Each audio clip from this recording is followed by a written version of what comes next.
अस्सलाम वालेकुम everyone, Mirza academy में आपको खुशामदीद। आज की इस वीडियो में हम लोग MD-CAT 2009 का पास पेपर करने जा रहे हैं और इस वीडियो में हम इसका इंग्लिश का सेक्शन डिस्कस करेंगे। So let's start it. The first MCQ is the traveller dash a long detour to water the camels. जो मुसाफिर था उसने एक लंबा रास्ता लिया अपने ऊँटों को पानी पिलाने के लिए। सो अ लॉन्ग डिटूर के साथ जो यूज़ होगा वो होगा मेड। ही मेड या traveller made a long detour. ठीक है। The next is Shah Jahan dash the great mosque at Delhi. Shah Jahan ने दिल्ली में एक अजीम मस्जिद का संगे बुनियाद रखा। इसके लिए वर्ड यूज़ होता है फाउंडेड, कि उसने उसकी बुनियाद रखी, वो बनवाई। ठीक है। The next is he was dash of theft in the court. अदालत में उस पर चोरी का इल्ज़ाम लगा। So he was accuse of theft. ठीक है। The next is he dash on a very extraordinary ambition. उसे एक अजीब ख्वाहिश, एक अजीब लगन या अपना एक अजीब मकसद सूझा। सो इसके लिए वर्ड यूज़ होता है ही हिट, कि अचानक दिमाग में आ जाना। ठीक है। ही हिट ऑन का मतलब होता है कि अचानक किसी चीज़ का आ जाना, दिमाग में आ जाना। He hit on a very extraordinary plan या he hit on a very extraordinary ambition. ठीक है। नेक्स्ट हमारे पास जो है वो है कि 4 हमें ऑप्शंस दिए हुए, इनमें से एक ठीक होगा। Let's start it.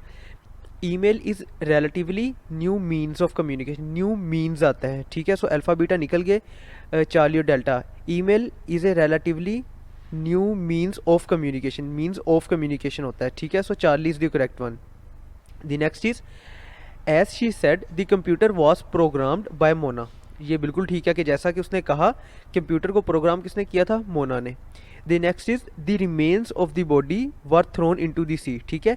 रिमेन्स आएगा, एक तो ये चीज़ याद रखनी है, रिमेन ऑफ बॉडी कभी भी नहीं होता, द रिमेन्स ऑफ बॉडी होगा, इसके साथ रिमेन्स के साथ वर लगेगा और इनटू द सी आएगा। ठीक है। ये 3 जगहों पे गलतियां हो सकती हैं।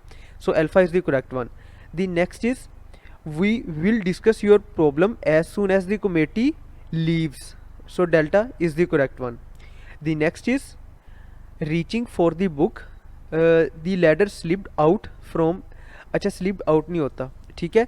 इसमें जो करेक्ट बनेगा वो बनेगा when he was trying to reach for the book the ladder slipped from under him. Slipped from under him. ठीक है। स्लिप के साथ फ्रॉम आएगा। So delta is the correct one. The next is after the sun has set behind the mountain. Has आने की कोई ज़रूरत नहीं है। ठीक है।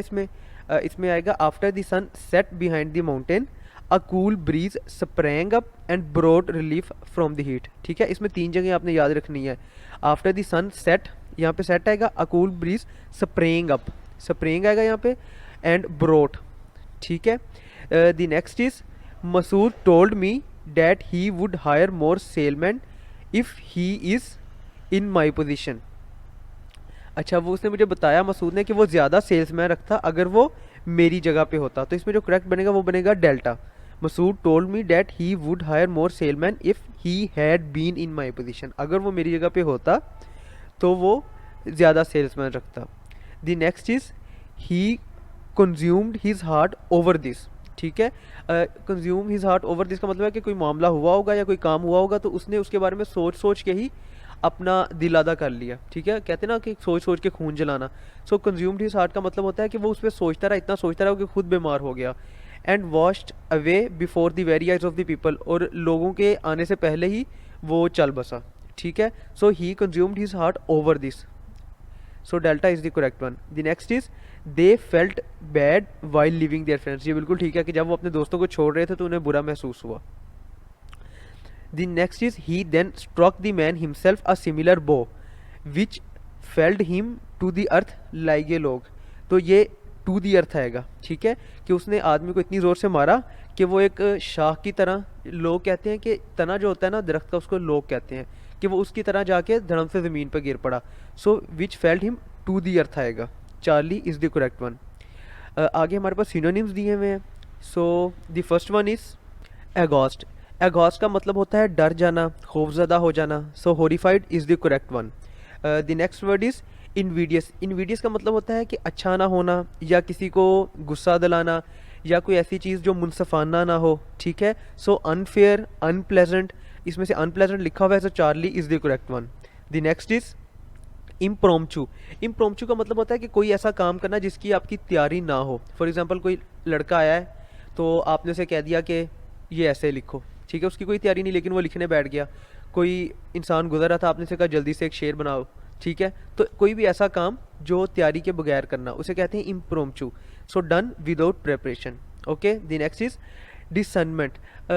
डिसर्नमेंट का मतलब होता है कि अच्छा जजमेंट देना, ठीक है, कि आपसे जब भी कोई किसी के बारे में जजमेंट मांगा जाए या किसी चीज़ के बारे में कोई मांगा जाए कि ये बताओ ये कैसी चीज़ है, तो आप उसके कोई अच्छा जजमेंट दे सको, तो उसे हम कहते हैं discernment. So ability to show good judgement is the correct one. The next word is neologism. Neologism का मतलब होता है कि कोई नया लफ्ज़ बनाना, कोई नया लफ्ज़ ईजाद करना। सो न्योलॉजिज्म का मतलब होता है a new word, Alpha is the correct one. The next word is furtive. Furtive का मतलब होता है छुप के, राजदारी से, लोगों की नज़रों से बच के। So secretive is the correct one. The next word is bourgeois. Bourgeois का मतलब होता है कि मिडिल क्लास फैमिली से ताल्लुक़ रखना, ठीक है, so belonging to the middle class is the correct one, इसकी प्रोनाउंसिएशन है bourgeois. Okay, the next is ruminate. Ruminate के दो मतलब होते हैं, एक तो होता है कि बहुत ज़्यादा सोचना, ठीक है, और दूसरा जो अक्सर देखा होगा कि भैंसें और गायें वगैरह जो हैं वो जुगाली करती हैं, ठीक है, खाना खाने के बाद अपने मुंह को चलाती रहती हैं, ठीक है, उस कंडीशन को भी हम रूमिनेट ही कहते हैं। सो वो तो नहीं लिखा हुआ, think deeply is the correct one. The next word is embellish. Embellish का मतलब होता है नक्शो निगार करना, किसी को खूबसूरत बनाना, ऐसी चीज़ें उस पर लगा देना कि वो खूबसूरत होता जाए। So beautify is the correct one. The next and the last one for this section is parable. Parable का मतलब होता है कोई चीज़ किसी के लिए सूटेबल होना, ठीक है, उसके लिए मुनासिब होना, उसको ये काम करना चाहिए, इस टाइप की कंडीशन को हम कहते हैं। So suitable is the correct one. Okay, the English section ends here. If you have any question, any query, you can ask in the comment section. Thank you.